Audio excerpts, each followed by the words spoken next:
Muy buenas noches a todos los presentes y nuevamente gracias a Yuris por la invitación en esta oportunidad.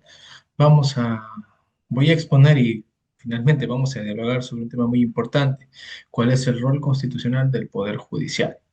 Voy a pasar la diapositiva, me piden por favor me confirmen si se ve, ¿sí?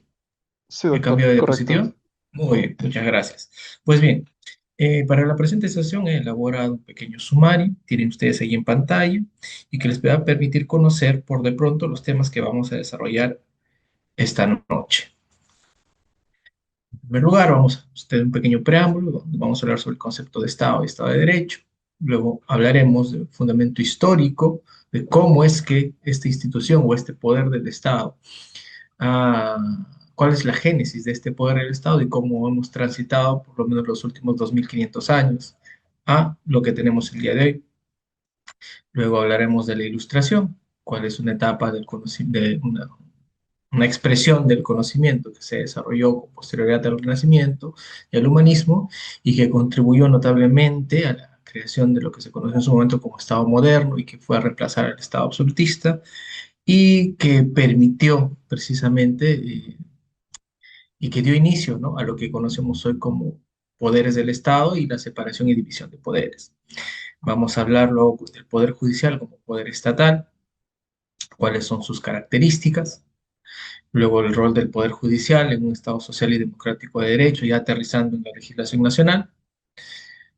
Vamos a dedicar un punto a abordar la problemática o algunos aspectos vinculados a la dinámica entre el Poder Judicial y el Tribunal Constitucional. Podremos dialogar en este punto sobre la existencia o no de un conflicto, dado de que desde sus respectivas tribunas ambos son, por un lado, un poder y por el otro lado, una institución que se encargan en buena cuenta de la administración de justicia y de la aplicación de la ley penal, sea ordinaria o constitucional. Finalmente, explicaré ya, para ello apelando un poco a la experiencia que tengo en el Estado, sobre cuál es la estructura y la funcionalidad del Poder Judicial, la dinámica de las instancias y la administración de justicia, dependiendo de la especialidad y la materia. Y por último, hablaré de un proyecto que existe en una comisión que ha sido formada con la finalidad de proponer modificaciones al sistema de justicia. Y bueno, después de ello, se dará lugar al espacio de las preguntas y espero que lo que se desarrolle a continuación sea de su interés y culmine la sesión pues con aprendiendo un poco más, ¿no?, tanto de lo que yo pueda enseñarles como de las intervenciones que ustedes puedan tener al final de la sesión. Bien, preámbulo. En la antigua Grecia, Platón, en su obra La República, sostenía que los seres humanos nos asociamos a otros por necesidad. La célula elemental, conocida como familia, tenía que asociarse a otras familias que a su vez venían a formar pequeñas comunidades. La agrupación de estas comunidades finalmente era lo que él y luego su discípulo Aristóteles consideraban debería denominarse Estado.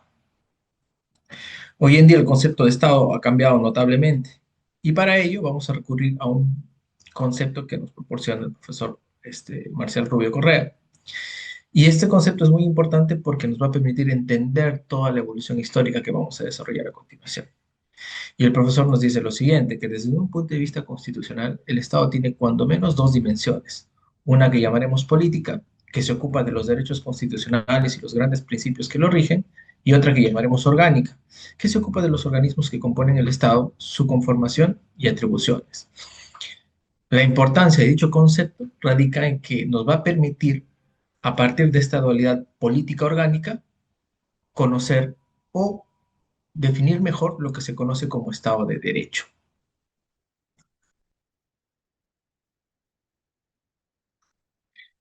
Bueno, pasando al punto número dos, fundamentos históricos, voy a iniciar esto con una cita a Aristóteles nuevamente, puesto que él sostiene en su libro La Política que para conocer una cosa, que es como se definían a los objetos allá en la Grecia antigua, es fundamental apreciar cuál ha sido su desarrollo. Es como cuando conocemos a una persona, ¿no? Cuando entablamos una amistad o una relación, lo primero que hacemos es indagar o conocer un poco del pasado de esta persona. Lo mismo sucede en la historia y lo mismo debe suceder con las instituciones que analicemos en distintos ámbitos, en distintas especialidades del derecho.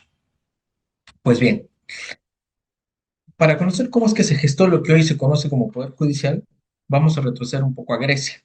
Ni tanto un poco, estamos hablando más o menos de 500 años antes de Cristo. Luego transitaremos por la Edad Media, daremos un salto a la Ilustración, pasaremos al Estado moderno y finalmente al Estado contemporáneo. En la antigua Grecia, en su libro La Política, Aristóteles consideraba de que las distintas formas de gobierno que podían existir puedan ser el reinado, la aristocracia y la república. Y estas estaban asociadas a sus variantes o desviaciones. Respecto del reinado se tenía la tiranía, respecto de la oligarquía se tenía, respecto de la aristocracia teníamos a la oligarquía y respecto de la república teníamos a la demagogia. Él, luego de un análisis de cada uno de estos escenarios, proponía que la república era la mejor forma de poder coexistir en sociedad. Es a partir de ello que postula la existencia de tres poderes: el poder legislativo, el poder ejecutivo y el poder judicial. Y en este punto debemos recordar de que en la antigua Grecia eh, la actividad jurisdiccional, por así decirlo, era ejercida por la ley, que era el Tribunal Supremo de Atenas. Estos eran los que llevaban a cabo la aplicación de la ley en los distintos ámbitos, ¿no? Siendo el más notorio seguramente, o el que más se recuerda, el ámbito del derecho penal, que como ciencia en esa época no existía, simplemente en el ámbito de la sanción, por así decirlo. El Poder Judicial en la antigua Grecia se dividía hasta en 8 tribunales, destacando los tribunales de daño, los tribunales de homicidio o aquellos tribunales que veían el atentado contra las constituciones. Para él, la república era considerada la mejor forma de gobierno y es por eso que proponía que toda república contenga estos tres tipos de poderes.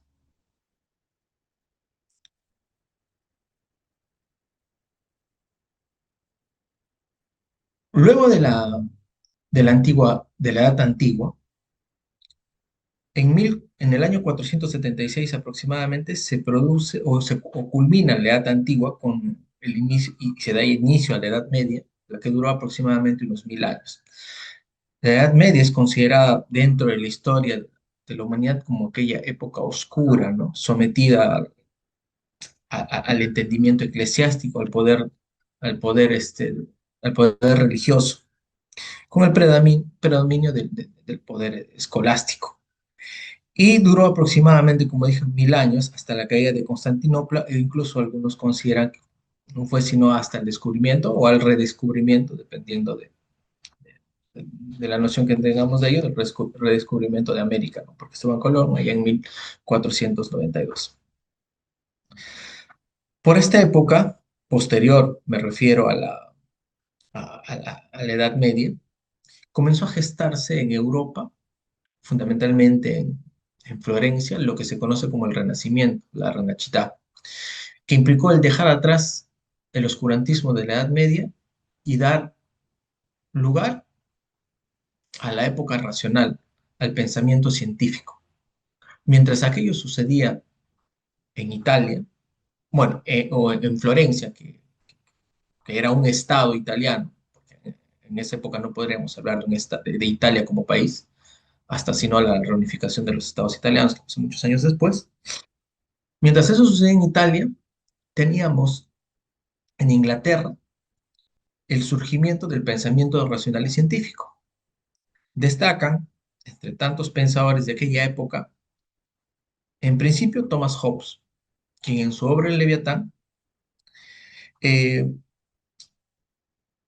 hace notar la necesidad de que tenemos todos los seres humanos de someternos a una autoridad, ¿no? Y que esta autoridad debe ser la encargada de regular las prohibiciones y las permisiones dentro de la sociedad. Eh, claro que Hobbes reconocía ese poder en el monarca. Hasta ahí no hablábamos en estricto de un Estado democrático, un Estado de derecho.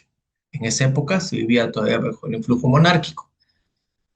Retrocediendo un poco, nuevamente, solo para conocimiento, en la Edad Media no había tanto poder monárquico en la Edad Media se caracterizó por el vasallaje. Pero bueno, Hobbes, bajo esa línea de pensamiento, introdujo, ¿no?, el Leviatán como un modelo político. Tomó el Leviatán precisamente la palabra Leviatán no fue una invención suya, sino Leviatán era un monstruo que que aparece por primera vez en el libro de Génesis y luego se reproduce en el libro de Job, o sea, en la Biblia, para que vean que aún la iglesia tenía, o por lo menos la religión católica tenía mucha influencia y como la sigue teniendo hasta ahora. Entonces, sin embargo, es John Locke, en su obra El Segundo Tratado sobre el Gobierno Civil de 1690, quien planteó la necesidad de que todo Estado se erija bajo tres ejes o poderes principales. Él plantea la existencia de un poder legislativo, de un poder ejecutivo y de un poder federativo, ¿sí? Pero, ¿qué caracterizaba a estos poderes respecto al tema que nos ocupa? Pues la actividad jurisdiccional recaía en lo fundamental en el poder legislativo.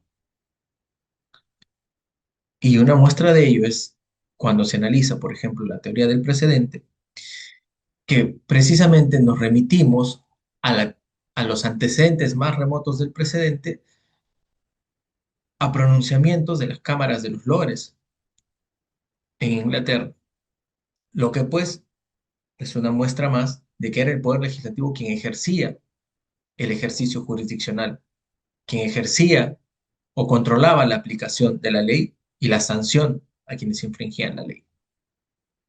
El Poder Ejecutivo cumplía las funciones de ejecución de las leyes que daba al Poder Legislativo, como es hasta el día de hoy, mientras que el Poder Federativo que planteaba John Locke se encargaba de dirigir la actividad extraterritorial,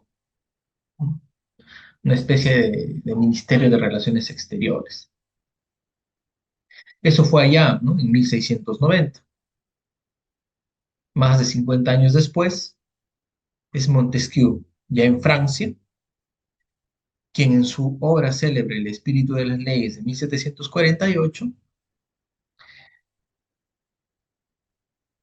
redefine el Estado y considera de que éste debe contener tres especies de poder: el poder legislativo, el poder ejecutivo y el poder judicial.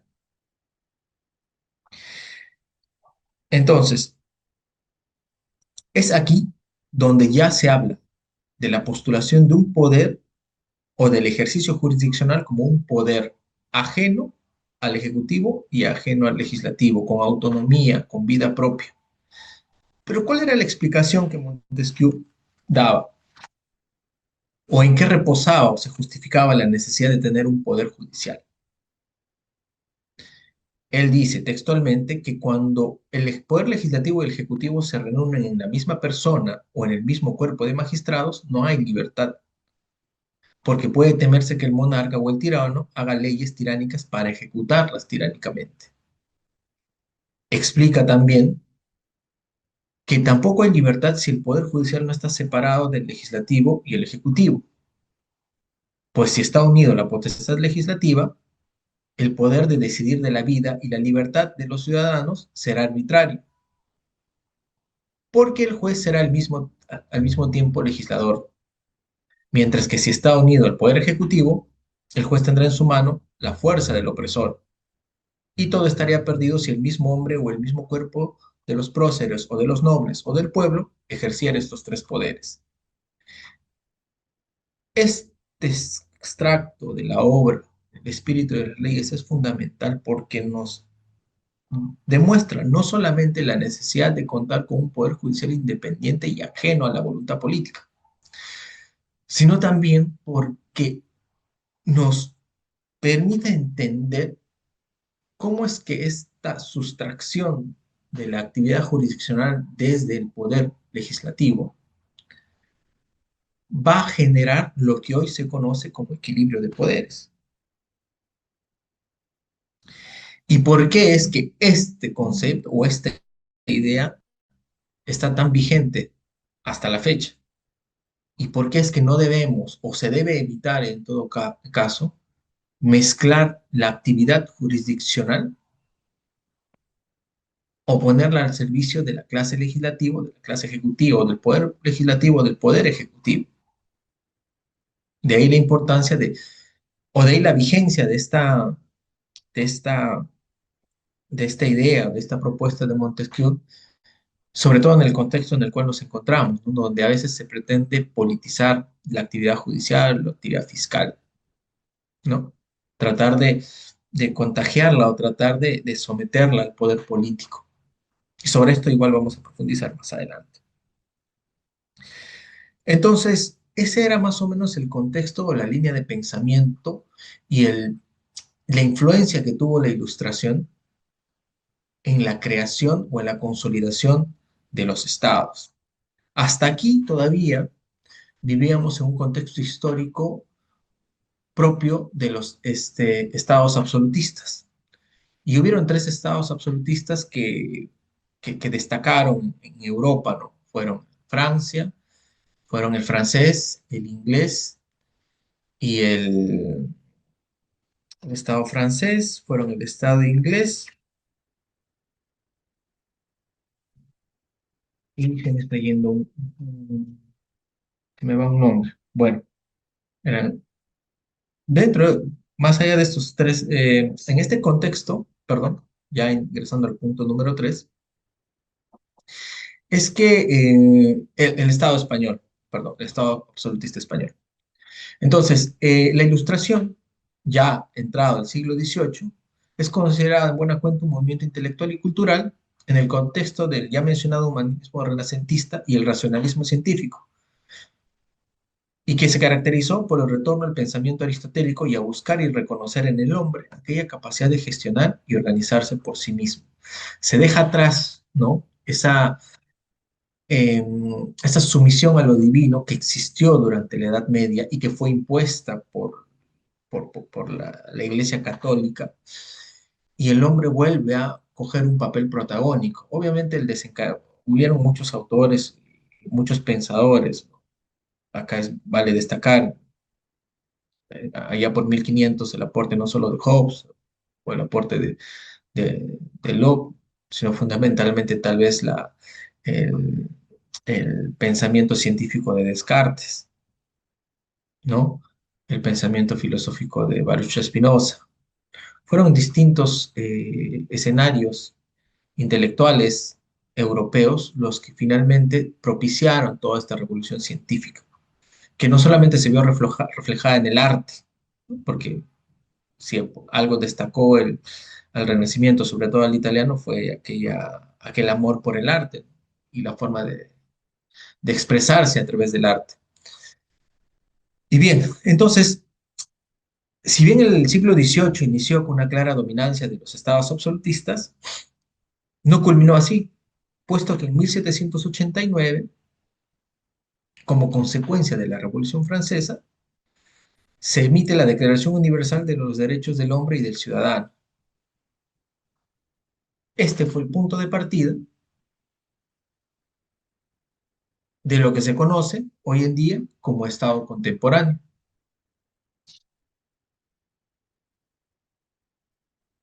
Entonces, ¿de qué manera la Ilustración tuvo un impacto en la organización de los estados? Ya vimos que el pensamiento científico, el racionalismo,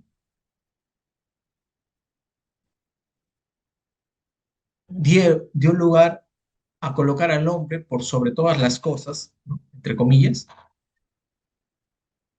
y eso le dio la capacidad de comenzar a decidir cómo organizarse.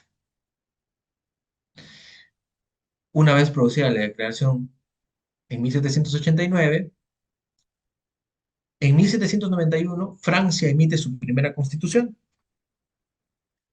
y en el capítulo 5, o destina el capítulo 5 al Poder Judicial.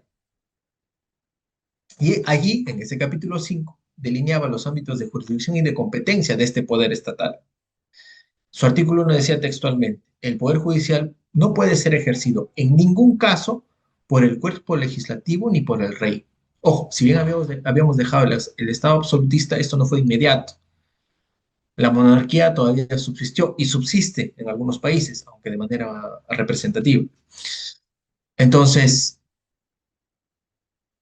esta premisa, el poder judicial no puede ser ejercido en ningún caso por el cuerpo legislativo ni por el rey, reafirma el pensamiento de Montesquieu y lo consolida, ¿no? Ya a nivel jurídico, a nivel positivo, y a partir de ello surge una suerte de efecto contagio,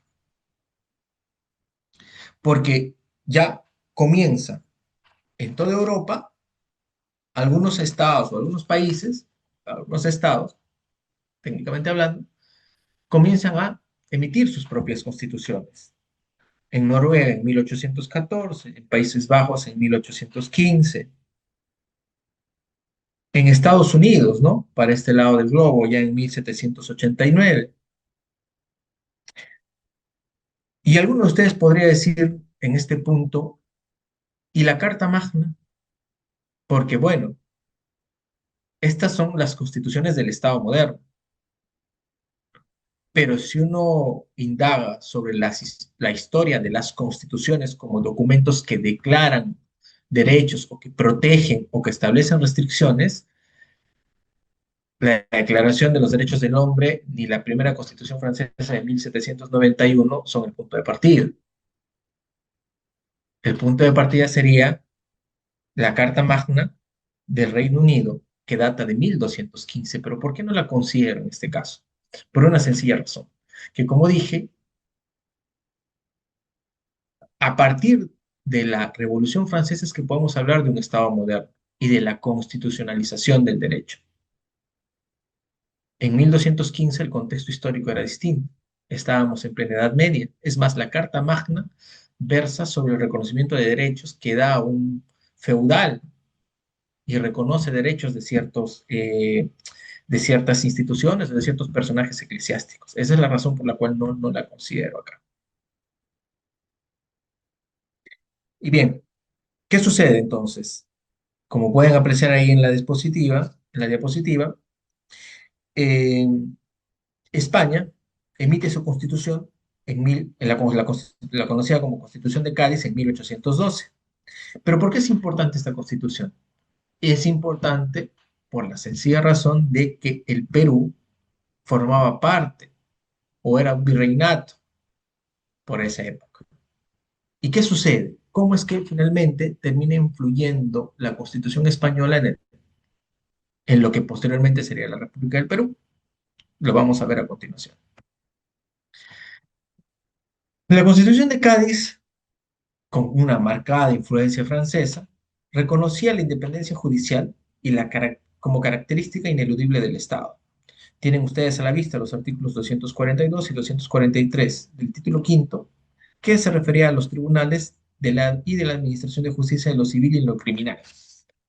Nuevamente, ¿no? Tenemos esa muletilla que traemos de la Constitución francesa, que la potestad de aplicar las leyes en causas civiles y criminales pertenece exclusivamente a los tribunales. Llámese tribunales de justicia. Pero ellos lo que hacen es dividen lo que en la Constitución francesa estaba reflejada en un solo artículo, acá la dividen en dos. En el artículo 243, la Constitución de Cádiz señalaba, ni las Cortes ni el rey podrán ejercer en ningún caso las funciones judiciales, abocar causas pendientes ni mandar abrir juicios fenecidos. ¿Eh? Nuevamente, la lógica o la tendencia sigue siendo la misma. Se enajena por completo a la actividad judicial, jurisdiccional, al poder judicial, de la actividad legislativa o de la actividad ejecutiva. Y bueno, ¿qué sucede? ¿Qué sucede en 1821? Antes de la declaración de independencia, San Martín ya se había representado lo que significaría una posible victoria. Y frente a ello, decide, de manera muy prudente, elaborar un reglamento provisional en la ciudad de Huaura, de allí que se le conozca como Reglamento Provisional de Huaura. Y este reglamento tenía como única finalidad delimitar las competencias de las personas que iban a asumir cargos públicos y delimitar también qué funciones iban a realizar ante determinados escenarios. En el ámbito jurisdiccional, debemos destacar dicho documento, la parte en la cual señala que ante la ausencia de un poder a cargo de la Administración de Justicia, sean los gobernadores quienes ejerzan jurisdicción y competencia para conocer las causas civiles y criminales. Y es que si uno fija o revisa los comentarios que hace el profesor Ugarte del Pino a la Constitución, en su libro Historia de las Constituciones, él explica pues, que San Martín, con una lectura prospectiva de la situación, señalaba que eh, no podía existir una república o no podía haber un vacío legal sobre las actividades que podían desarrollarse cuando él proclamase la república o la independencia. Porque un país sin reglas sería caótico, porque un Estado sin reglas sería caótico. Entonces, él decide quedarse con parte de la legislación española y de los derechos que reconocía la Constitución de Cádiz, en tanto sean compatibles con los fines de la independencia y no promuevan la esclavitud. Este reglamento provisional, claro que desnaturaliza esa tendencia a enajenar la actividad jurisdiccional del poder político, porque finalmente concede a los gobernadores jurisdicción y competencia para asuntos civiles y criminales, pero en buena cuenta sirvió de contención para no causar caos. Pero bueno, a partir de ello ya comenzará el Perú como república a gestar las que fueron sus más de 10 constituciones. La primera constitución, ya entrada a la república, se dio en el año 1823.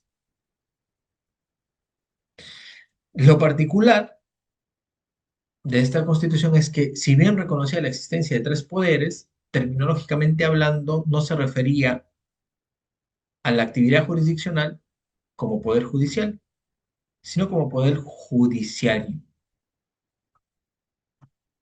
Pero en buena cuenta, señalaba de que recaía sobre este poder, o perdón, o que este poder ejercía actividad a través de sus tribunales de justicia y sus juzgados subalternos, en el orden que designen las leyes. Luego, como tienen ahí a la vista,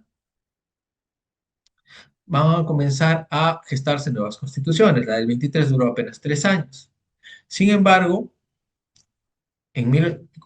duró apenas 3 años y en 1826 se emite una nueva constitución y esta constitución reconoce, es como dato histórico en todo caso importante tomar en cuenta, que reconoce además del poder judicial, legislativo y ejecutivo un cuarto poder y es el poder electoral.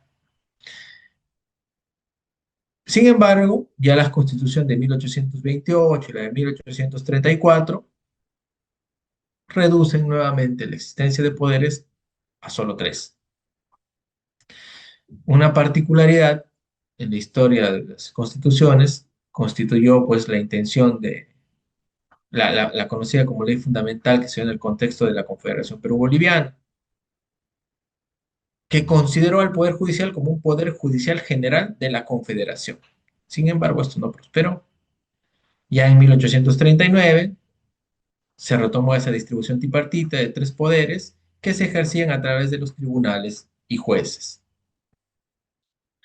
Luego vendrán las constituciones de 1856, 1860, 1867, 1920, 1933 y 1979, que mantuvieron esa distribución tripartita, pero haciendo ya especial énfasis en que cada uno de estos poderes debía respetar los límites que les reconocía la Constitución.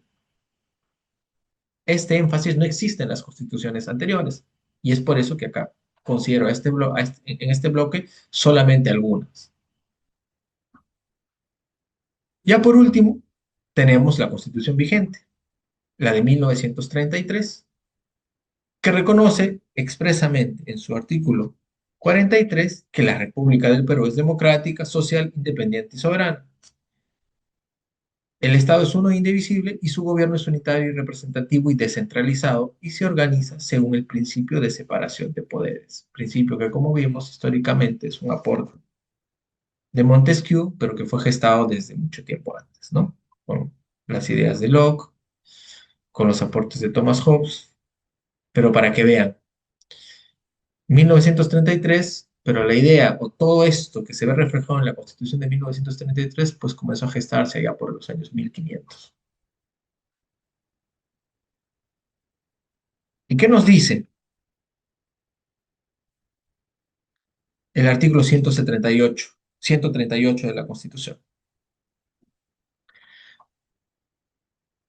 Esta señala, o este artículo señala que la potestad de administrar justicia emana del pueblo y se ejerce por el Poder Judicial a través de sus órganos jerárquicos, con arreglo a la Constitución y a las leyes. Sobre esto vamos a abordar más adelante la dinámica de la distribución de órganos jurisdiccionales y la dinámica de la administración de justicia. Pero sin embargo hay un segundo párrafo que también abordamos más adelante con profundidad, y es que señala que en todo proceso de existir incompatibilidad entre una norma constitucional y una norma legal, los jueces prefieren la primera. Igualmente prefieren la norma legal sobre otra norma de rango inferior. Y esto es lo que se conoce actualmente como control difuso y que solamente puede ser aplicado por los jueces, como bien señala ahí la Constitución, pero para casos específicos. Y eso es lo que la diferencia del control concentrado que puede ser aplicado por el Tribunal Constitucional cuando resuelve asuntos de su competencia. Y bien,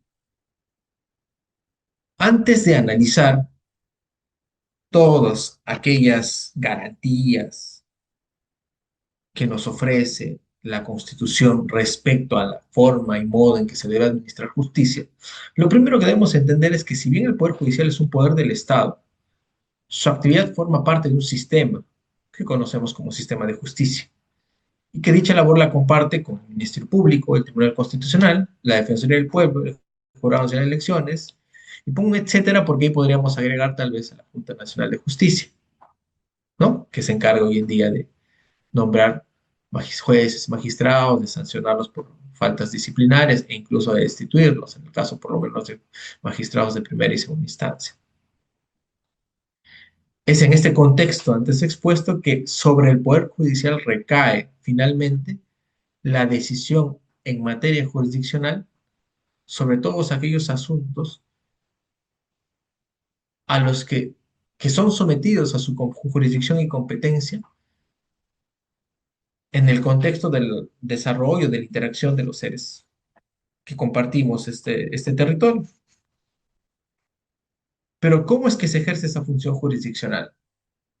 Y acá vamos a analizar punto por punto.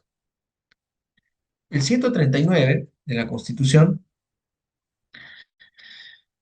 contiene una serie de principios y derechos.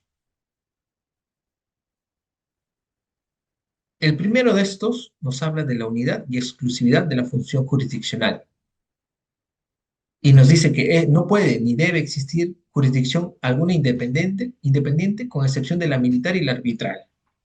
No hay proceso judicial por comisión o delegación. Y esta es una regla que no admite excepciones. Y es que si bien allí no se indica, debemos tener en cuenta de que el Estado reconoce el pluralismo jurídico y reconoce también en la Constitución la jurisdicción campesina, como aquella que puede llevar a cabo procesos y dinámicas de administración de justicia comunal en determinados sectores o regiones o comunidades, y que se respete en tanto las decisiones que se tomen allí no afecten derechos fundamentales muy graves. Por poner un ejemplo, la Corte Suprema ya no se ve con mucha frecuencia, pero hace algunos años o hace muchos años era muy recurrente que nos llegue a conocimiento de los magistrados. ejerzo función como secretario ya hace muchos años ahí, casos en los cuales algunas rondas campesinas, algunas, no todas, cometían excesos como consecuencia de esta justicia comunal que se les reconoce constitucionalmente. Y es que, por ejemplo, en un caso de hurto o de robo, era usual que que la ronda o las rondas cercanas a la comunidad donde se cometió determinado hecho ilícito, puedan ejecutar sobre la persona que es sometida a esta jurisdicción castigos ejemplares. Hasta allí no hay ningún problema, porque forma parte de ese derecho consuetudinario que se le reconoce, de esa práctica que está muy arraigada, su forma de entender y de comprender la propia dinámica, la propia interacción entre ellos, ¿no? Pero se dieron algunos casos en los cuales se advertían excesos. Por ejemplo, se acusaba a una persona de robo y esta persona acusada de robo aparecía muerta o aparecía quemada o aparecía, perdón, torturada, posteriormente quemada, descuartizada. Entonces, esos casos ya no pueden ser, por ejemplo, validados desde una lectura unitaria de la Constitución porque afectan graves, de manera muy grave, los derechos fundamentales de la persona. Bueno, pasando al número dos, la independencia en el ejercicio de la función jurisdiccional. Nos dice que ninguna autoridad puede abocarse a causas pendientes ante el órgano jurisdiccional ni interferir en el ejercicio de sus funciones. Tampoco puede dejar sin efecto resoluciones que han pasado a autoridad de cosa juzgada, ni cortar procedimientos en trámite, ni modificar sentencias, ni retardar su ejecución. El texto es un poco más largo, pero me he quedado solamente con esto. Y es que esto es muy importante. ¿Por qué? Porque a diferencia del Ministerio Público, por ejemplo, donde rige el principio de jerarquía, que implica que la decisión de un fiscal de mayor jerarquía puede influir en el proceder de un fiscal de menor jerarquía, en el Poder Judicial no existe eso. Los jueces gozan de total independencia en la toma de sus decisiones y no se someten a las decisiones y no pueden verse sometidas a las decisiones o interferencias de otros jueces de mayor jerarquía y de ningún juez, sea en jerarquía horizontal o tal vez sea entre sus propios pares, ¿no? Jueces de la misma especialidad, mismo rango. Tampoco otros jueces pueden dejar sin efecto resoluciones que han adquirido autoridad de cosa juzgada, pero ahí tenemos una excepción. ¿Cuál es la revisión de sentencia, por ejemplo, en casos penales?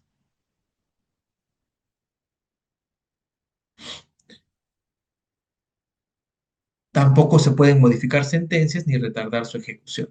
Lo que busca en buena cuenta este numeral 2 es proteger al juez que administra justicia o a los jueces, cuando hablamos, por ejemplo, de una decisión tomada en colegiado, sea de tres o sea de cinco a nivel de Corte Suprema, de que aquella decisión que esté debidamente fundamentada no pueda ser objeto eh, no pueda ser revertida por solo capricho o no se pretenda interferir en la decisión que puedan tomar estos magistrados,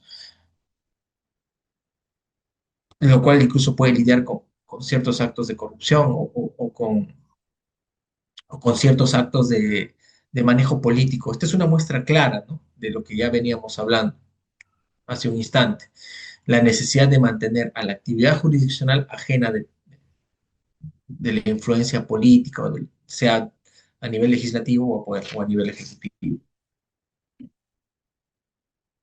Luego tenemos a la observancia del debido proceso y la tutela jurisdiccional. El debido proceso es un derecho, una garantía continente. El debido proceso contiene una serie de garantías que deben ser respetadas en la actividad, durante la actividad jurisdiccional, por las autoridades que administran justicia, pero también por las partes involucradas. La tutela ya es un derecho, una garantía que abraza todo el debido proceso, porque la tutela implica la posibilidad de poder acceder, de acudir ante la autoridad jurisdiccional para solicitar precisamente aquella tutela. Pero no solamente tiene que ver con la habilitación para acudir, sino también con el ejercicio de la actividad jurisdiccional para obtener una decisión fundada en derecho y adicionalmente con el control y el cumplimiento de esa decisión. Por poner un ejemplo, un caso penal, no basta con ir a denunciar y que la persona sea sometida a un proceso y que luego sea condenada, sino también parte de la tutela implica de que las autoridades jurisdiccionales ejerzan un control sobre el cumplimiento de esa condena. Y una condena no solamente implica una sanción a pena privativa de la libertad, a la que conocemos como pena, sino también implica un reconocimiento o un resarcimiento de los daños que se producen. También tenemos en el punto número 4 lo que se le conoce como la publicidad en los procesos, salvo disposición contraria a ley. ¿Y esto a qué se refiere? En buena cuenta, la publicidad constituye un principio, una garantía que no solo guarda o permite que la persona que es sometida a proceso conozca, ¿no? De manera pública, en ámbito específico, en un tribunal, en un juzgado, en una sala superior, o una corte suprema, una sala suprema, la forma en la que se administra justicia en su caso, sino también que la población conozca cómo es que sus autoridades jurisdiccionales o cómo es que los órganos jurisdiccionales administran justicia. Son dos garantías. Pero claro, hay una excepción. Y la más clara es aquella que se presenta en el proceso penal, en casos que involucran agresiones contra menores de edad o delitos de naturaleza sexual, ¿no? Esa es la disposición contraria a la ley a la que se refiere la publicidad. Luego tenemos la motivación escrita de las resoluciones judiciales. Sobre esto se habla mucho, y es que todas las instancias o los jueces de todas las instancias tienen la obligación de que las decisiones que tomen estén fundadas no solamente en la ley, sino también tengan una argumentación sólida que permita comprobar de que aquella decisión se ajusta a dicha ley y de que la prueba que es analizada para tomar esa decisión haya sido valorada conforme a las exigencias de la sana crítica, conforme a los conocimientos científicos, conforme a los conocimientos técnicos necesarios para comprender, sobre todo en el ámbito penal. En el ámbito penal se tiene esa dificultad en algunos todavía, por lo menos se ve en algunos casos, de considerar que el juez es lo que antiguamente se conocía como perito de peritos. Y es que la dinámica de la prueba, por lo menos en los últimos años, que es finalmente una consecuencia de la dinámica, de la forma en la cual se manifiestan las distintas formas de criminalidad, nos llevan pues o lleva a los jueces a recurrir a ciencias auxiliares para poder tener un mejor conocimiento, un manejo técnico sobre determinados actos de investigación y actos de prueba. Entonces, esa necesidad o existe esa necesidad de que los jueces se capaciten de tal manera de que las decisiones que tomen sean o tengan una solidez argumentativa suficiente para poder reconocer un derecho, como es en el ámbito civil o laboral, o determinar la responsabilidad penal y emitir una sentencia condenatoria cuando hablamos del sistema de justicia penal. Y sobre esto existe muchos pronunciamientos, sobre todo del Tribunal Constitucional, que en más de una ocasión ha revertido decisiones de la Corte Suprema, que exigen, ¿no? Bajo incluso sanción de, bajo incluso apercibimiento de iniciar o riesgo de iniciarse un procedimiento disciplinario, de que todos los jueces motiven de manera razonada, de manera suficiente sus decisiones. Claro, la excepción a estas son las resoluciones de mero trámite, lo que se conocen como decretos. Pero bueno, esto es algo con lo que se viene trabajando hace muchos años, es algo que se viene impulsando hace muchos años, sobre todo en el ámbito penal, cuando analizamos las nuevas formas de criminalidad, ¿no? Que implican no solamente un conocimiento experto por parte de los fiscales, que son en buena cuenta los primeros técnicos a entrar en contacto con la actividad investigativa, sino también por parte de los jueces. Existe un grupo de alto nivel que es liderado por el doctor Víctor Prado en la Corte Suprema, que, por ejemplo, está luchando por constituir órganos jurisdiccionales que se encarguen de atender asuntos vinculados a delitos de cibercriminalidad, ¿no? Existen, se conoce y es público, fiscalías que se dedican a atender delitos de cibercriminalidad, y es que ahora los delitos, si bien se siguen cometiendo eh, en, en el sentido clásico, mediante actos de violencia o mediante actos que implican una interacción persona a persona, también es cierto que las nuevas tecnologías han dado una nueva, están dando una, constituyendo una revolución, no solo en el aspecto positivo, sino también en el aspecto negativo, porque las nuevas formas de criminalidad no convencional, como el lavado de activos, como tal vez la criminalidad organizada, a través de espacios virtuales, nos llevan pues a la necesidad de tener que recurrir a conocimientos expertos para poder sobrellevar.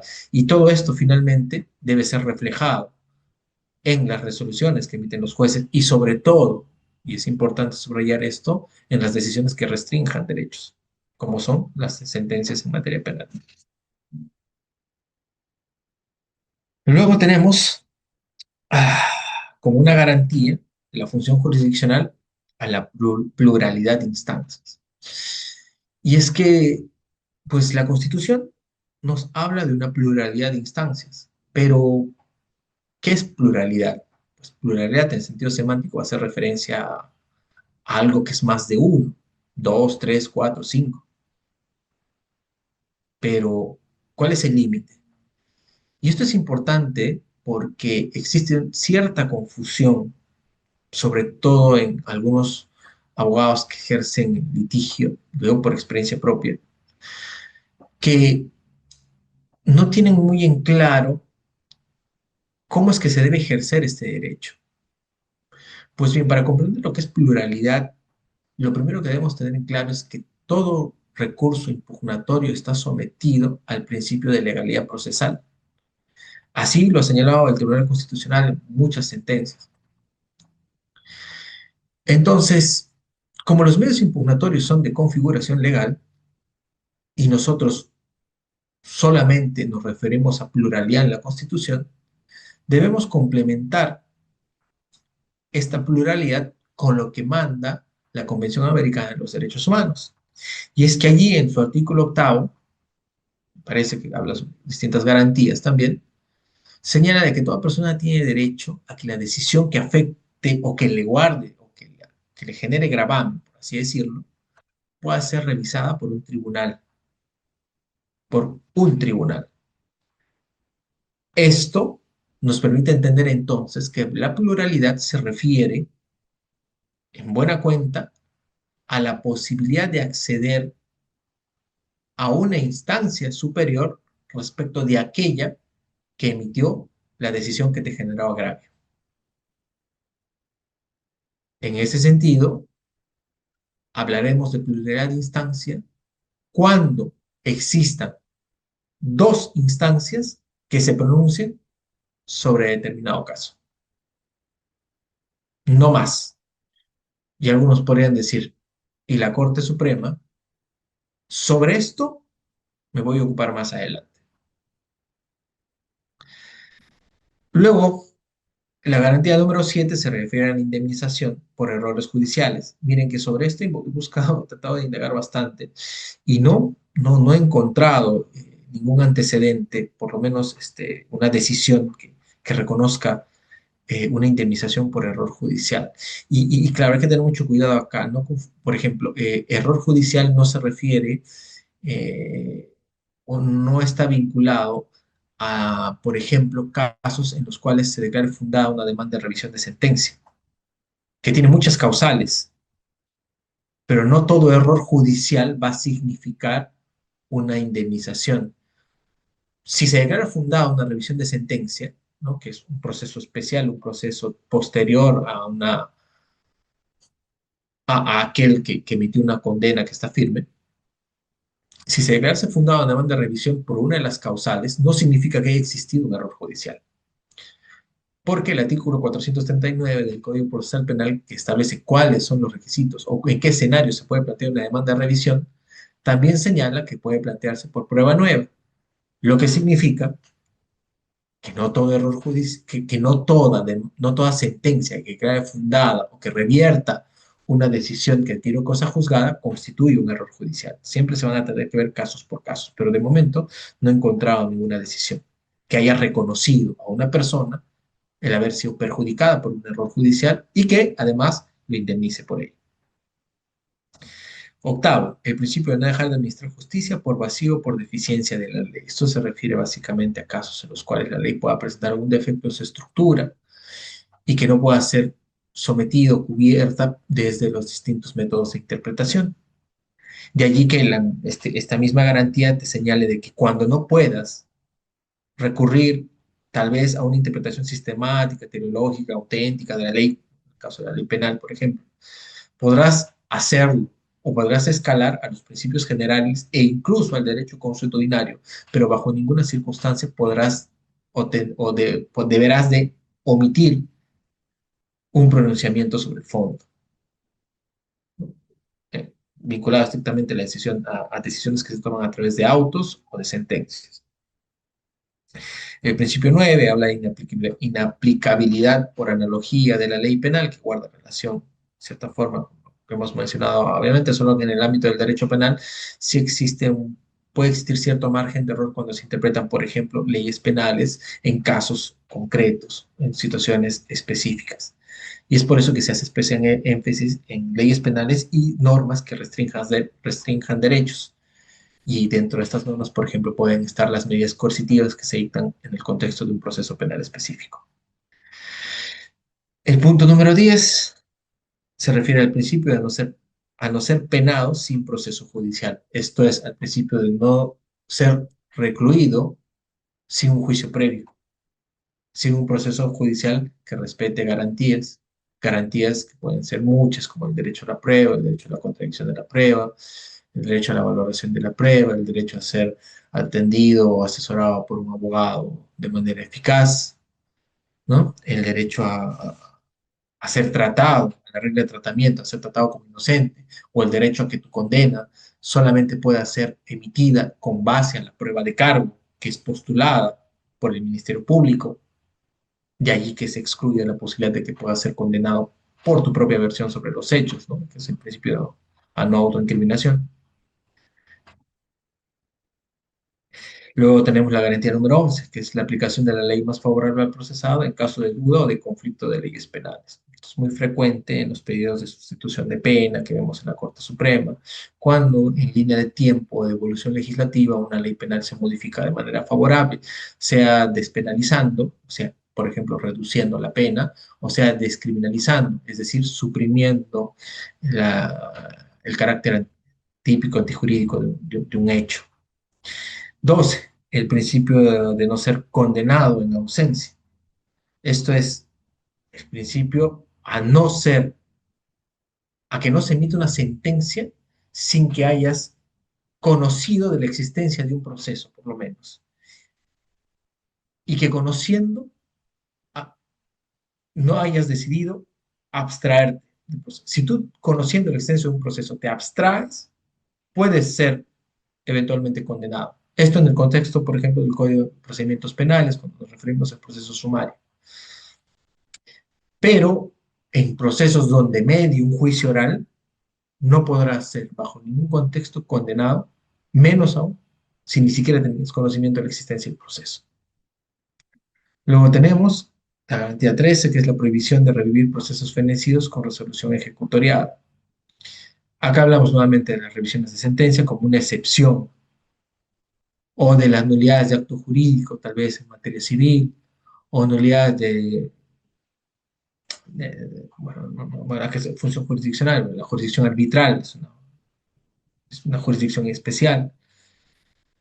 La amnistía, el indulto y el sobreseimiento definitivo de la prescripción producen los efectos de cosa juzgada. Bueno, la amnistía y el indulto no son de competencia jurisdiccional, no pueden ser emitidos o no son emitidos por un juez. Esto recae únicamente bajo las prerrogativas que le son reconocidas a quien ostenta la máxima autoridad dentro del Poder Ejecutivo. Mientras que el sobreseimiento y la prescripción sí se emiten en el contexto de investigaciones o procesos penales. 14. El principio de no ser privado del derecho de defensa. Toda persona será informada inmediatamente y por escrito de la causa o las razones de su detención. Tiene derecho a comunicarse personalmente con un defensor de su elección y a ser asesorada por este desde que es citada o detenida por cualquier autoridad. Esto es muy importante, ¿no? Sobre todo en el contexto en el que vivimos ahora. Y es muy importante porque eh, si retrocedemos en el tiempo, incluso en algunos juzgados, cortes, todavía se viene aplicando el Código de Procedimientos Penales de 1940, que es una clara influencia del Código de Enjuiciamiento Criminal Español, y que en buena cuenta no se caracteriza por ser garantista. O sea, si bien es cierto, establece una etapa de instrucción, una etapa de juzgamiento, pues no restringe o no evidencia la necesidad de que en etapas incipientes de lo que se conoce como un procedimiento, llamas la etapa de investigación, las personas deban ser asesoradas o exista la necesidad de que todo acto de investigación cuente con la presencia de un abogado. El nuevo código cambia eso y para bien, ¿no? Porque ya no existe riesgo de que se discuta la legalidad o la ilicitud de determinado acto de investigación, porque el nuevo código precisamente establece como una regla que no admite excepción, en todo caso es un principio más que una regla, el principio que no admite excepciones de que siempre la persona que sea citada o que sea detenida tenga el derecho en ese momento a poder coger un teléfono y convocar a un abogado que sea de su elección. Claro, si él en ese momento manifiesta que no tiene abogado o que no cuenta con recursos para tenerlo, hará de conocimiento de la autoridad fiscal, que a su vez comunicará al Ministerio de Justicia, quien designará un defensor público para que asista a esta persona. Pero existe una obligación, a modo de ley marcial, de que toda diligencia, todo acto de investigación cuente con la presencia de un abogado, de un letrado que garantice que aquello que se está desarrollando respete los lineamientos que establecen los manuales o el Código Procesal Penal o las directivas del Ministerio Público en torno a la forma en la que se deben actuar ciertas diligencias. 15. El principio de que toda persona debe ser informada inmediatamente y por escrito de las causas o razones de su detención. Esto para evitar detenciones arbitrarias, ¿no? Es fundamental, ¿no? Sobre todo en un Estado de Derecho. Sobre todo en un Estado de Derecho donde toda persona tiene esa garantía de que no se, de poder transitar libremente en la calle y que no se vayan a cometer abusos o arbitrariedades. Bueno, y esto se ve hoy en día, es más visible con las marchas que vienen aconteciendo en los últimos meses, ¿no? A propósito de este gran declive que vivimos en el contexto social en el que nos encontramos. Y bien, bien, bien, entonces, no solamente se te debe permitir contar con un abogado, sino que además la autoridad que está propiciando tu detención, sea la policía, sea la autoridad fiscal, te informe en ese momento cuál es la razón por la cual te está deteniendo y cuánto tiempo va a durar esa detención. Luego tenemos la garantía número 16, que nos habla del principio de la gratuidad y de la administración de justicia y de la defensa gratuita para las personas de escasos recursos. Este principio de gratuidad de la administración de justicia es un principio transversal a toda la administración de justicia. Lo vemos, por ejemplo, en los casos de alimentos en materia civil, donde el demandante no requiere pues está exonerada del pago de tasas judiciales. En otro tipo de procesos civiles, cuando el demandante es de escasos recursos o el demandado es de escasos recursos y solicita auxilio judicial. O en la vía penal, por ejemplo, cuando, como mencioné hace unos minutos, la persona carece de recursos y no cuenta con los medios para poder contratar un abogado. Pero hay una excepción en materia penal. Y la excepción está vinculada, por ejemplo, a los delitos de acción privada, donde no interviene el Ministerio Público y se promueve una acción penal de manera particular o iniciativa de la parte por los delitos de injuria, de difamación y de calumnia, donde el texto único,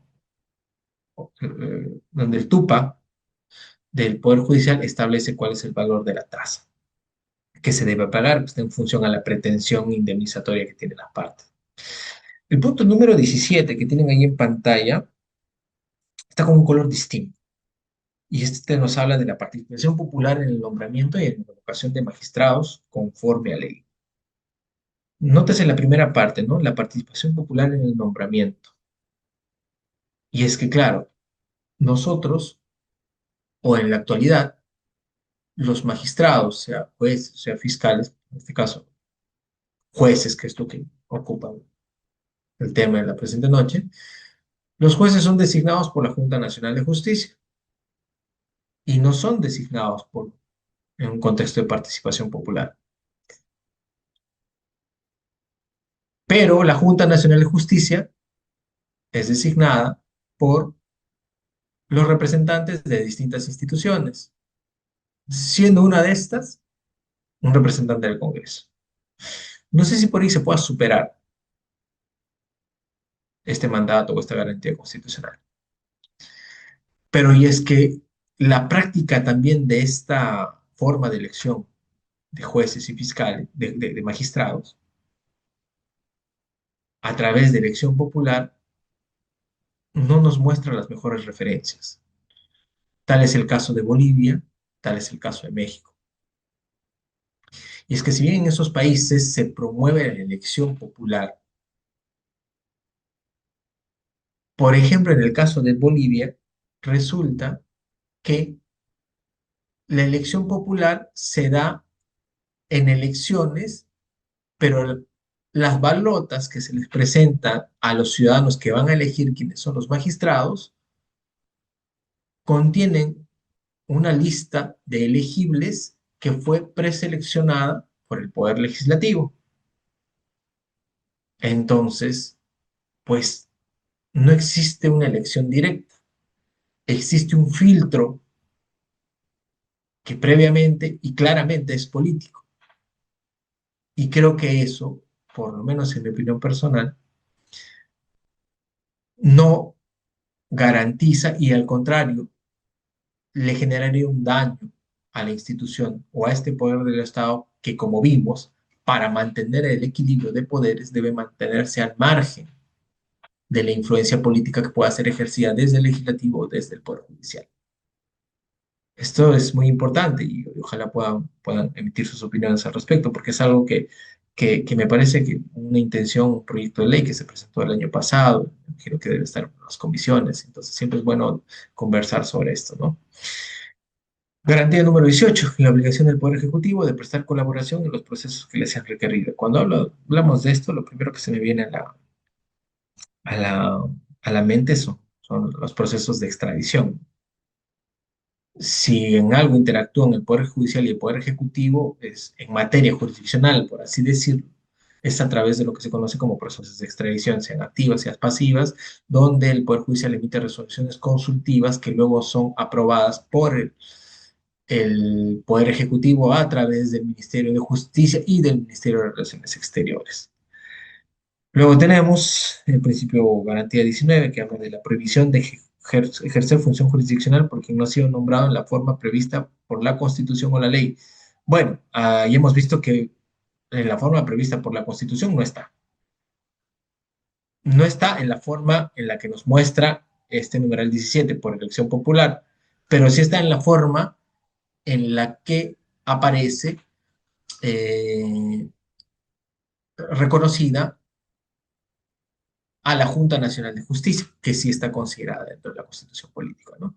Ahí hay cierta contradicción, pero bueno, finalmente sí está en la Constitución y en la ley o los reglamentos que la propia Junta de Justicia ha emitido para poder llevar a cabo los procedimientos de selección, nombramiento, ascenso de jueces, de magistrados en general. Y acabando con los principios, tenemos el principio de que o el principio del derecho de toda persona a formular un análisis y críticas de las resoluciones y sentencias judiciales con las limitaciones de ley. Bueno, este es lo que se puede hacer básicamente cualquier clase de derecho o lo que puede hacer cualquier persona que se vea afectada o cualquier persona que quiere emitir una opinión sobre una decisión jurisdiccional, puede hacerlo con total libertad. Limitaciones en la ley tal vez podrían hacer que se extralimite precisamente en el análisis y la crítica y comience a eh, proferir adjetivos, calificativos o peyorativos a quienes emiten las decisiones, calificándolas en determinado sentido que sí pueda dañar su moral, su honor y que pueda meritar eventualmente un proceso de querella, ¿no? Por la autoridad que haya emitido la decisión. Pero fuera de ello, esto es una práctica muy usual, sobre todo en los cursos de análisis de jurisprudencia, o no en la Universidad Católica, en el curso de sistema de sanciones penales, cuando analizamos los procedimientos de determinación judicial de la pena, o en los cursos de parte especial, cuando analizamos análisis de tipos penales como el homicidio, y se puede discutir, ¿no? Todo, en derecho todo es discutible, está sometido a la dogmática, si bien es dogma, proviene de la palabra dogma y que es algo en lo que elegimos creer, no está exenta de la crítica y es la dogmática la que finalmente se ve reflejada en las decisiones jurisdiccionales, porque la dogmática en materia penal le provee al juez penal de aquello que se conoce como análisis sistemático del delito. Y tenemos los derechos o garantías 21 y 22 que en buena cuenta guardan relación. ¿Qué nos dice el 21? El derecho de los reclusos y sentenciados de ocupar establecimientos adecuados. Pues bien, a ver, en el año 2020 el Tribunal Constitucional declara estado de cosas inconstitucional la situación de 5 cárceles del país, si no me equivoco, y le otorga un plazo de 5 años al Poder Ejecutivo para que adopte medidas destinadas al deshacinamiento carcelario. Esos 5 años se cumplieron en mayo de este año. El Poder Ejecutivo solicitó una ampliación, el Tribunal Constitucional le otorgó la ampliación hasta 5 años más. ¿Y esto por qué? Porque en principio, si bien la pandemia o como consecuencia de la pandemia se emitieron decisiones en materia desde el Ejecutivo, en este caso, a través de decretos legislativos, con la finalidad de deshacinar los penales, no ha sido suficiente. Somos testigos de que la criminalidad tiene una clara tendencia al alza y de que la única solución que por lo pronto se está tomando es seguir llenando las cárceles. Y claro, mientras no tengas más cárceles, lo único que vas a hacer es que espacios destinados a 2 o 3 personas sean ocupados por 15 o por 20. El hacinamiento carcelario ha superado el 100%, las cárceles están colapsadas. No creo en lo personal que la solución sea crear más cárceles o construir más cárceles, perdón. Creo que deben emitirse políticas a largo plazo. Creo que por de pronto debería fortalecerse las medidas alternativas al encarcelamiento y poder matizar las restricciones que la ley penal tiene para la aplicación de las medidas alternativas al encarcelamiento, como son la suspensión y la ejecución de la pena, la conversión de penas, la vigilancia electrónica personal, que existe en la ley desde hace 15 años y que pues en la práctica tiene una utilidad nula, por así decirlo. No se aplica, no hay recursos. Y esto guarda relación también con el principio de garantía número 22, que se refiere a que el régimen penitenciario tiene por objeto la reeducación, rehabilitación y reincorporación del penado a la sociedad. Y es que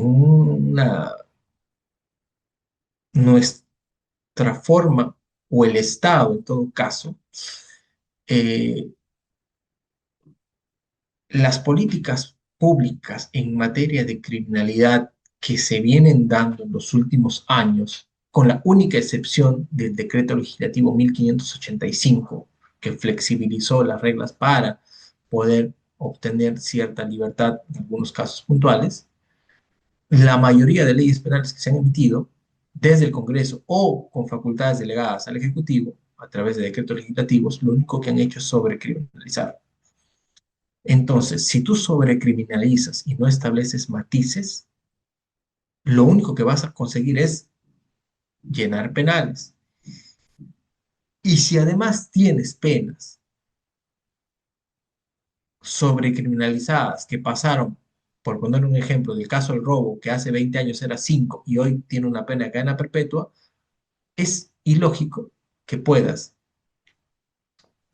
reeducar, rehabilitar y reincorporar a una persona condenada a 30, 40, 30 años, 35 a cadena perpetua, es ilógico que puedas pretender que se cumplan estos fines. Estas intenciones de resocialización, rehabilitación y reincorporación van de la mano pensamiento que se gestó ahí a finales de 1800 con la escuela positivista italiana. Y este tiene un fundamento social muy interesante porque la idea de reeducar y de resocializar parte de esa ideología del tratamiento a través de la cual el Estado en cierta forma se siente responsable por no poder atender a las necesidades de las personas y se siente responsable de que las personas en determinados contextos cometan delitos. Y esto se ve reflejado en el artículo 45 del Código Penal que establece cuáles son los principios que fundamentan la imposición de una pena. Y es que, claro, suena bonito, pero estos fines que ustedes ven en este numeral 22 son totalmente incompatibles con las políticas públicas en materia de criminalidad que se vienen dando en los últimos 20 años. Existe una clara disociación y esto va a seguir en tanto no se establezcan, repito, políticas a largo plazo que permitan entender mejor el fenómeno del crimen. Lo único que hacemos es seguir llenando penales creyendo que esa va a ser la panacea, creyendo que esa va a ser la solución. Y estamos muy lejos de conseguir un resultado efectivo. Con esto hemos terminado los principios que rigen la actividad jurisdiccional y ahora vamos a pasar a abordar un aspecto bastante polémico, por así decirlo, en torno a la actividad jurisdiccional en sentido amplio, y es que el Poder Judicial administra justicia en materia ordinaria e incluso en materia constitucional, y el Tribunal Constitucional hace lo propio. Pero primero tenemos que tener claro cuáles son las funciones que se le conocen al Tribunal Constitucional. El profesor Landa identifica hasta tres. El Tribunal Constitucional como órgano constitucional, y esto es en mérito del artículo 201 del Tribunal de la Constitución Política, que reconoce al Tribunal Constitucional como órgano encargado del control de la Constitución. También le reconoce el profesor Landa la capacidad de órgano jurisdiccional porque en buena cuenta administra, tiene jurisdicción y ejerce función jurisdiccional porque sus decisiones tienen efectos en las vidas de las personas que se someten a esa jurisdicción. Y también como órgano político porque las decisiones del Tribunal Constitucional afectan en algunos casos leyes que son sometidas a ese control jurisdiccional y también afectan la vida política. Las decisiones del TC pueden afectar en la vida política de las personas. Ahora, es cierto que desde una lectura sistemática de la Constitución, el Tribunal Constitucional no tiene la categoría de poder, pero más allá de no tenerla, según su ubicación sistemática, no es menos cierto que las facultades que se le reconocen constitucionalmente son muy potentes y lo son a tal punto que puede dejar sin efecto decisiones que adquirieron calidad de cosa juzgada que provienen de la jurisdicción ordinaria como es el Poder Judicial, tan importantes como la capacidad de poder declarar inconstitucional algunas leyes y expulsarlas del ordenamiento jurídico. Pongo ahí la siguiente pregunta. ¿Existe una relación de conflicto? Porque precisamente uno de los escenarios que les acabo de mencionar reposa en el hecho de que muchas decisiones del Poder Judicial son revertidas por el Tribunal Constitucional. Y existe una suerte de zona gris donde se pueden detectar casos en los cuales el tribunal reconoce que que la jurisdicción ordinaria que se ejerce a través del Poder Judicial, por lo menos en materia penal, es la única capaz de poder realizar un análisis sobre la prueba penal o sobre el juicio de reproche penal. Pero el TC trae abajo esas decisiones cuando ellos detectan, en algunos casos, por ejemplo, que la decisión no está suficientemente motivada. Una decisión clásica que se utiliza en casi todos los casos en materia penal, que es el caso conocido como caso Yamoja, desde el año 2006-2007, donde el Tribunal Constitucional desarrolla cuáles son estos criterios o cuáles son estos parámetros de motivación que debe contener toda decisión que restrinja derechos. Entonces, como ven, aún no siendo un poder del Estado, podríamos decir, cierta forma, que el Tribunal Constitucional suma al equilibrio de poderes y se coloca, aunque no sistemáticamente, sí en cuanto los efectos de sus decisiones o las consecuencias de sus decisiones a la par de los poderes del Estado. Por lo menos esa es la impresión que yo tengo desde la práctica jurisdiccional que vengo llevando a cabo hace muchos años, ¿no? Igual quedo libre a sus comentarios. Y bien, esta es tal vez la parte más operativa, bueno, estoy más familiarizado, y tiene que ver con el punto número 7, el que denomino Poder Judicial, estructura jurisdiccional y funcionalidad. No me voy a referir acá a ese aspecto de gestión del Poder Judicial que se ejerce a través del Consejo Ejecutivo del Poder Judicial, porque el Consejo Ejecutivo no ejerce función jurisdiccional, sino que se encarga de la parte operativa, del funcionamiento, de la habilitación, de la, de la fusión, habilitación de comisiones, creación de juzgados, conversión de juzgados, ¿no? Esa es la parte ejecutiva. Me voy a referir al funcionamiento de la actividad jurisdiccional. Al lado izquierdo de su pantalla tienen ustedes la forma en la cual se estructura el Poder Judicial en función a la ubicación de los órganos jurisdiccionales. Vamos a comenzar de abajo, referirnos a los juzgados de paz, que son aquellos que se encuentran ubicados en comunidades, ¿no? Pueblos, anexos, y que tienen bajo su jurisdicción y competencia asuntos muy básicos o elementales, sobre todo aquellos que están vinculados a o que no implican grave vulneración de derechos humanos, más bien o sobre todo aspectos de índole económico, de baja cuantía, ¿no? Acuerdos, es más que todo un juez conciliador, ¿no? Sobre los juzgados de paz tenemos a las Cortes Superiores de Justicia donde se hallan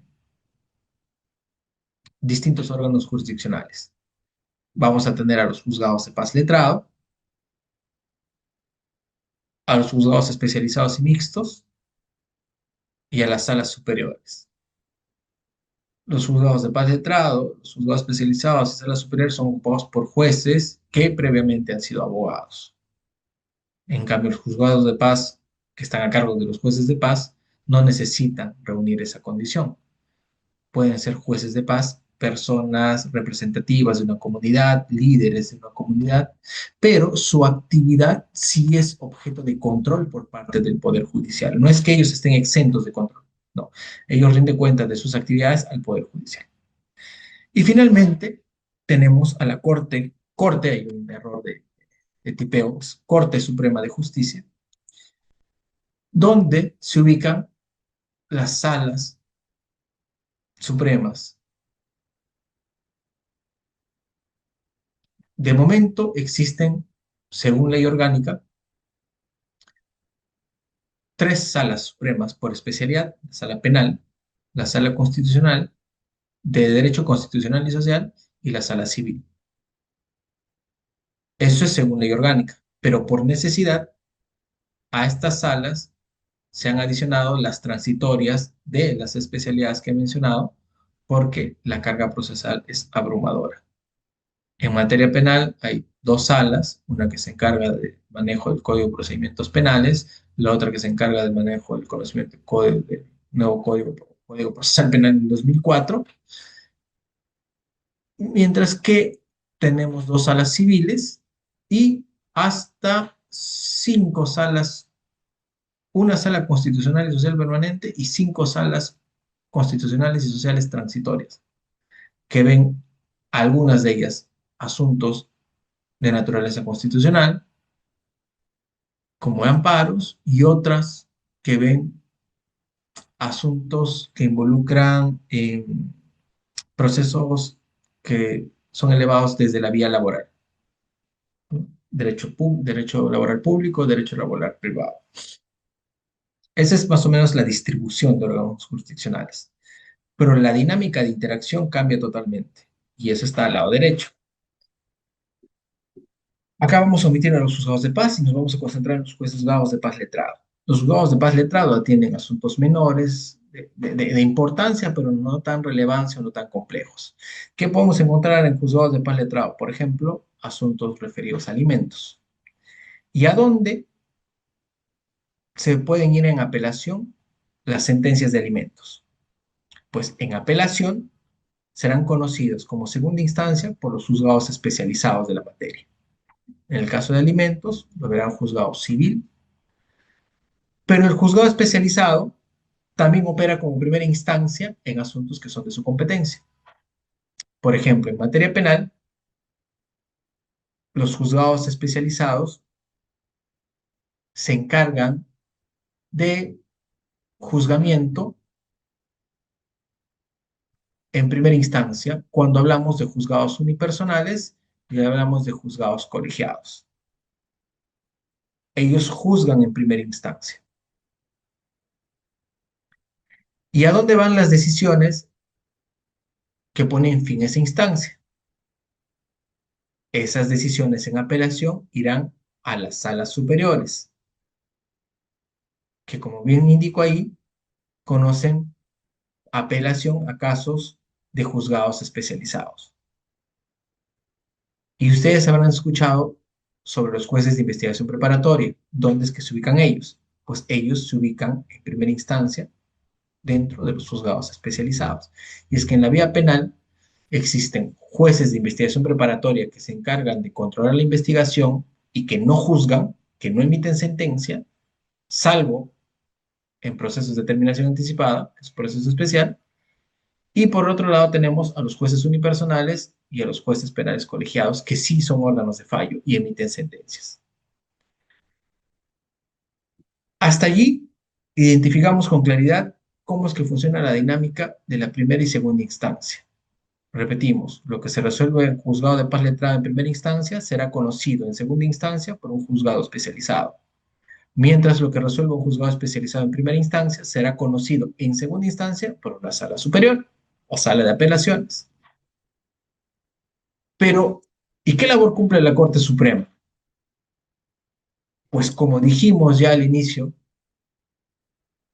la Constitución reconoce el acceso a dos instancias y hasta allí los juzgados especializados de salas superiores cumplen con esa función, con esa garantía de pluralidad de instancias.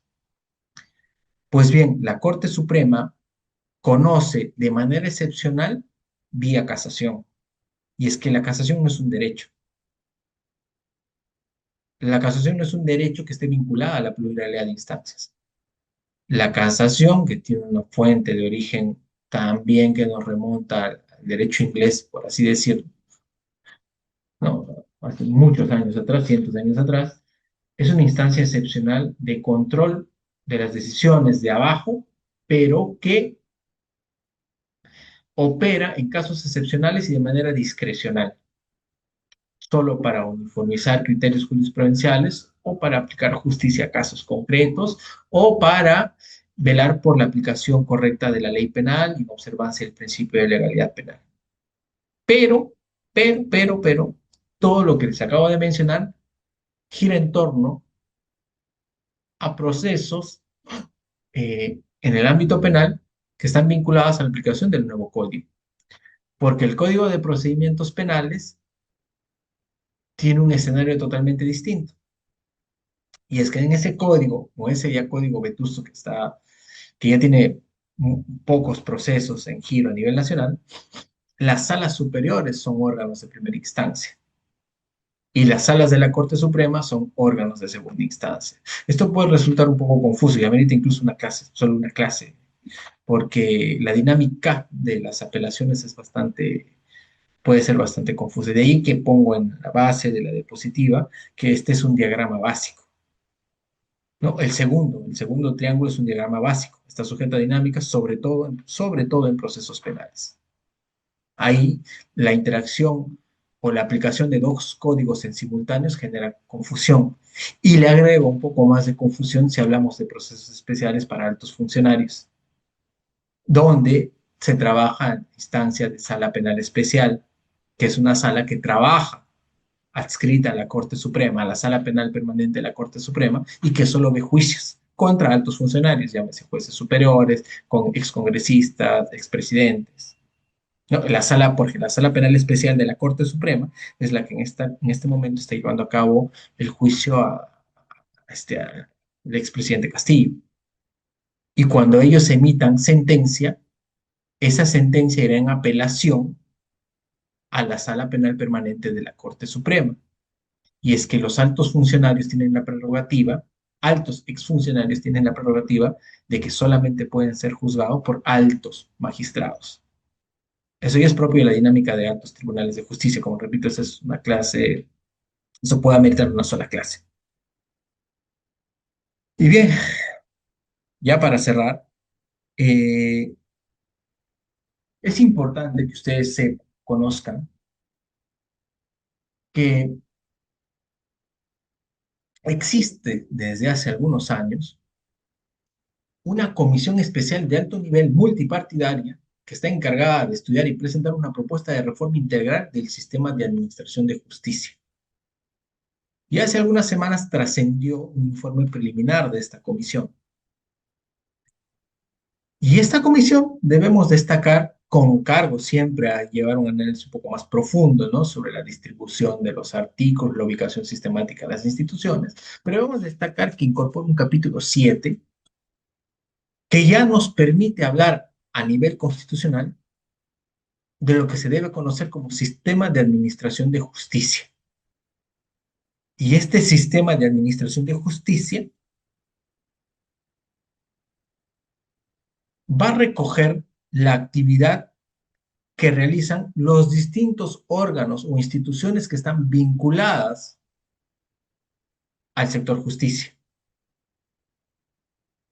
Tienen ustedes a la vista el artículo 137b y que nos dice, ¿no?, que el sistema de justicia, respetando la autonomía de cada institución, y entiendo que institución como término general, porque el Poder Judicial no es solo una institución, es un poder del Estado, de ahí que, repito, siempre con cargo a revisar cuál es la distribución sistemática que se va a realizar a esta propuesta de reforma. Lo cierto es que este sistema de justicia, en ese orden, entiendo que respetando la condición de poder del Estado, reconoce en primer orden al Poder Judicial, al Tribunal Constitucional, al Ministerio Público, a la Escuela Nacional de Justicia. Y ustedes dirán, ¿qué es la Escuela Nacional de Justicia? Y es que, claro, existe la intención también de reformar y de crear una Escuela Nacional de Justicia que se encargue de la formación de personal jurisdiccional y fiscal a dedicación exclusiva por espacio de 2 años, luego los inserta a la actividad laboral dentro de las instituciones que he mencionado y eso lo perfila o da pie o da lugar al inicio de una carrera en el sistema de justicia. Y sería esta institución la que se encargaría, la que reemplazaría a la Junta Nacional de Justicia y se encargaría del nombramiento y selección de magistrados. También completa esta lista la Autoridad Nacional de Control del Poder Judicial, del Ministerio Público y las instancias y órganos adscritos al Ministerio de Justicia y Derechos Humanos que por razón de sus competencias estén vinculados al sistema de justicia. Acá podríamos hablar de la Defensoría Pública, que está estrictamente vinculado a la Administración de Justicia. Y bueno, para finalizar, tienen ustedes a la vista las fuentes bibliográficas y las fuentes normativas que he utilizado para esta exposición, que espero les haya sido de mucha utilidad. Y con eso concluyo y quedo al pendiente de alguna pregunta que tenga.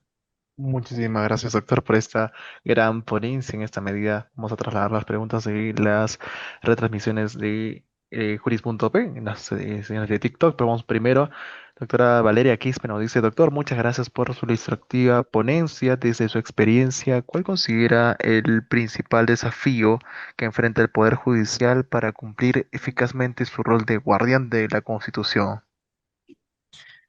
Gracias, gracias por la pregunta. Mira, eh, a ver, a propósito de lo que acabas de mencionar, ¿no? Guardián de la Constitución. Claro, si bien la Constitución reconoce al Tribunal Constitucional como el órgano encargado de interpretar la Constitución a más alto nivel, es importante de que los jueces de todas las instancias y todas las especialidades reciban una capacitación constante en materia constitucional.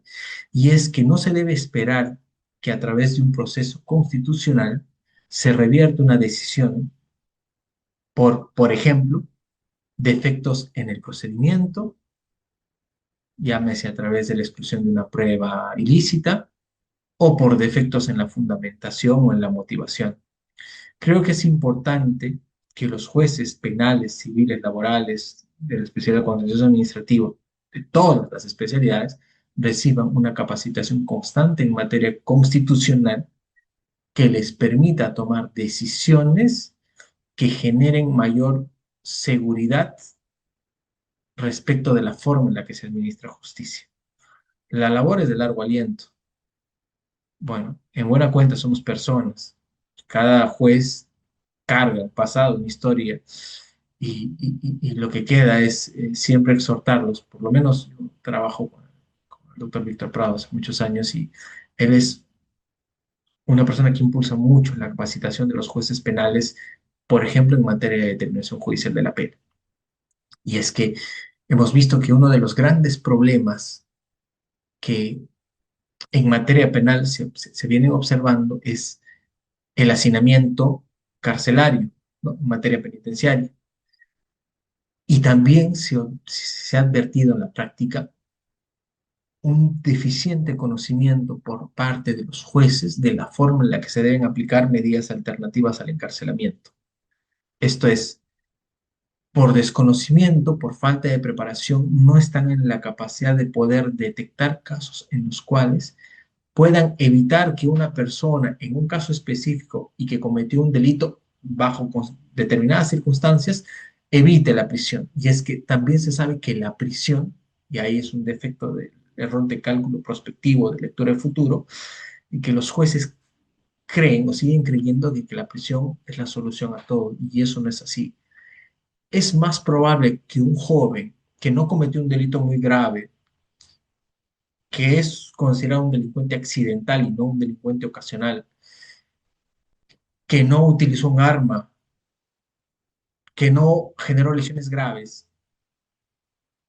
es muy probable que un efecto resocializador dé efectos en él, efectos positivos, desde fuera y no desde dentro de un penal, puesto que hoy se conoce y la realidad carcelaria, que es conocida por todos, ha demostrado de que una vez la persona ingresa a un penal, así sea por un delito muy leve, lamentablemente tiene que alinearse con la cultura delictiva que existe dentro de esa realidad penitenciaria. Y si no lo hace, muy probablemente le vaya muy mal durante el tiempo que esté recluido. Entonces, al alinearse a esas conductas, lo único que va a conseguir es conocer o perfeccionar eventualmente los conocimientos que tiene sobre el delito y probablemente cuando egrese, si es que egresa del penal, opte por seguir conduciéndose al margen de la ley. Como habrás podido notar, la solución va más allá de únicamente lo que declara la Constitución. La solución debe ser transversal e implica un compromiso de las distintas instituciones que están comprometidas con el sistema de justicia penal. Y es que esto es eso, es un sistema. Todo es un sistema, es un engranaje. Y es eso, y es eso. Espero que mi respuesta haya, haya podido absolver tus dudas. Muchas gracias, Gracias. doctor. Pasamos a la siguiente pregunta. Nos dice, doctor Mateo Flores, excelente exposición, doctor. Quería preguntarle, ¿qué consejo práctico le daría a los jóvenes abogados que aspiran a una carrera en la magistratura? Bien, mira, yo creo, voy a hablar desde mi experiencia personal. eh, yo entré a trabajar al Poder Judicial muy joven. Entré como, como practicante, por así decirlo. Luego me fui contratado en un programa para estudiantes de Derecho, que no sé si existe en la actualidad. Pero la carrera judicial o jurisdiccional es muy satisfactoria si tienes ese ánimo de servicio y si tienes esa curiosidad por aprender. Curiosidad por aprender porque una vez dentro, por lo menos en el ámbito penal, te vas a dar cuenta de que el sistema carece de muchas cosas. Y queda en ti tener las ganas, tener esa necesidad o tener esa voluntad, perdón, de querer colaborar con el sistema y de poder sortear las dificultades que implica trabajar para una institución que por momentos evidencia mucha precariedad, como lo es el Poder Judicial, y precariedad en el sentido logístico y precariedad en el sentido incluso humano, porque no todas las personas son muy amables. He trabajado con excelentes personas, excelentes magistrados, excelentes compañeros, pero también he trabajado con gente a la que, pues, no viene al caso, eh, con la que no viene al caso este, entablar mayor relación. Lo que trato de decir es de que en principio es compromiso, es ser conscientes de que la labor jurisdiccional implica mucho esfuerzo intelectual, implica mucho sacrificio, sobre todo si estás estudiando. Si ya eres abogado y quieres hacer carrera en la magistratura, yo considero fundamental de que si tengas una estancia, sea en el Ministerio Público o sea en el Poder Judicial, porque si quieres ser eventual juez o eventual fiscal, debes conocer por lo menos lo básico que significa leer un expediente, leer una carpeta. Y eso lo digo con conocimiento de causa. Abogados muy jóvenes que he conocido a los que les cuesta mucho comprender la estructura de un expediente, ubicar determinada pieza procesal. Adicionalmente, la capacitación. Lo que aprendes en la práctica debes complementarlo con lo que te proveen las personas que tienen cierta experiencia o cierto conocimiento. Leer mucho, leer, leer, leer. Nunca dejes de ser curioso. La curiosidad, la curiosidad es la base del desarrollo social y una muestra de ello es, es el compromiso que se debe mostrar al momento de intentar hacer carrera en el ámbito jurisdiccional o fiscal. Y si te interesa, es bueno, es bueno. Muchas personas ven al Poder Judicial o al Ministerio Público o al Estado en general como la última opción. Por lo menos eso lo veo cuando converso con algunos estudiantes de quinto año que ni siquiera saben lo que es el CESIGRA. Así que, bueno, si ya eres abogado, entiendo que ya pasó la oportunidad del CESIGRA, pero si hiciste CESIGRA has dado un paso muy importante porque hoy en día el Poder Judicial por lo menos te pide 6 meses de experiencia para poder trabajar en institución. Y esos 6 meses de experiencia los puedes conseguir a través de la CESIGRA. Muchas gracias, Bien. doctor, por su recomendación. La siguiente pregunta nos dice la doctora Sofía Mendoza. Un gusto escucharlo, doctor. ¿Cuál es su perspectiva sobre el impacto de la opinión pública y los medios de comunicación en las decisiones judiciales? A ver, mira, como bien establece una de las garantías de la Constitución respecto a la unidad jurisdiccional. La crítica es bienvenida. Eh, el Poder Judicial tiene una posición bastante particular y es que, por lo menos en materia civil, ¿no? Por poner un ejemplo, son sometidas a proceso dos partes que luchan por el reconocimiento de determinado derecho. Si tú le preguntas a quien perdió, ¿no? Para hablar en términos básicos, te dará una lectura negativa del Poder Judicial o de la institución. Si tú le preguntas a quien a quien obtuvo una sentencia favorable, te dará una lectura positiva de la institución. Creo que medir el desarrollo de la actividad jurisdiccional en base a la opinión implica, en principio, depurar la información de la fuente, o la información o el concepto que pueda tener la fuente a la cual acudes. La crítica es bienvenida, pero mucho depende de quién provenga. Si tú le pides opinión a una señora cuyo hijo acaba de ser condenado por el Poder Judicial, no te va a dar la mejor referencia o la mejor opinión sobre la institución. Y eso va a ocurrir en todas las especialidades y en todas las sentencias. Creo que no es bueno guiarnos de las encuestas en tanto no sepamos cuáles han sido las variables que se han utilizado. Pero no está de más siempre escuchar, ¿no? Medir, ¿no? Siempre estar muy atentos a las variables que se utilizan al momento de, de analizar ese tipo de comentarios.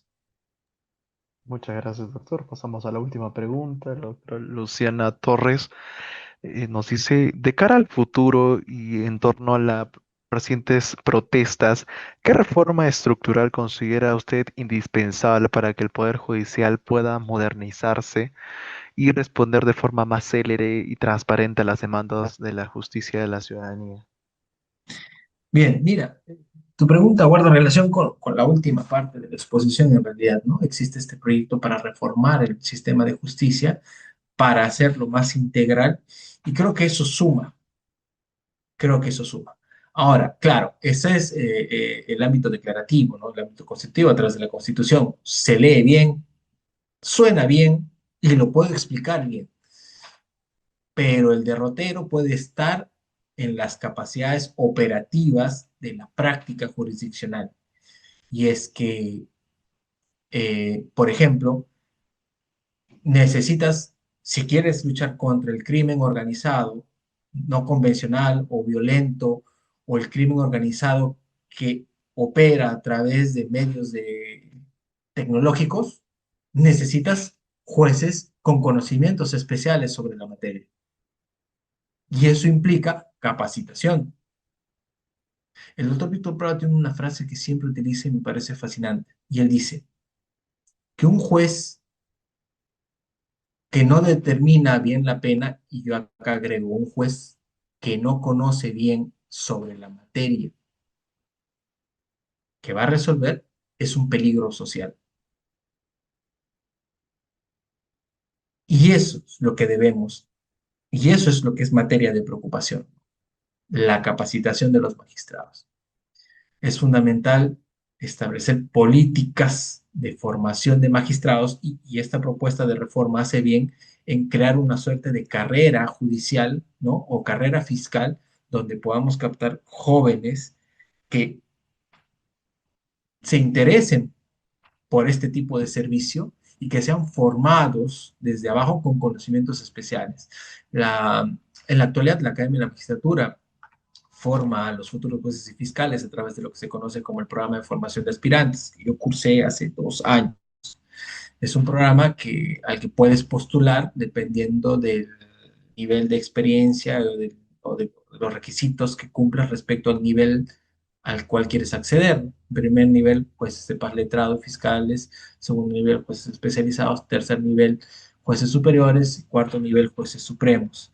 Entonces, para abogados, por ejemplo, que estén interesados en acceder o en ser jueces o fiscales, ese es un curso de mucha utilidad, ¿no? Todos los años se apertura a inicios de año. Eso. Perfecto, doctor. Muchísimas gracias por esta gran sesión el día de hoy. Hemos hecho todas las preguntas por esta. En ese sentido, estimados participantes, felicitamos la participación del doctor Pierre Robles Cuestas en esta magnífica sesión denominada el rol constitucional del Poder Judicial. Doctor, algunas últimas palabras para despedir esta sesión, por favor. No, agradecer nuevamente por la paciencia que me han tenido esta noche, por la atención que me han prestado, por las preguntas que han formulado y saludar siempre ese ímpetu, esa curiosidad que tienen por aprender, ¿no? Espero que se hayan quedado con lo poco que pueda haber aportado en esta noche y ojalá me cruce con ustedes pronto, ya que si algo me ha enseñado el servicio público es que también es un lugar pequeño. Muchos de ustedes son o van a ser abogados y seguramente nos encontraremos por ahí. Y finalmente agradecer nuevamente a Yuris por la oportunidad que me da de presentarme nuevamente a Muchísimas través de esta gracias, doctor. plataforma. Muchas gracias.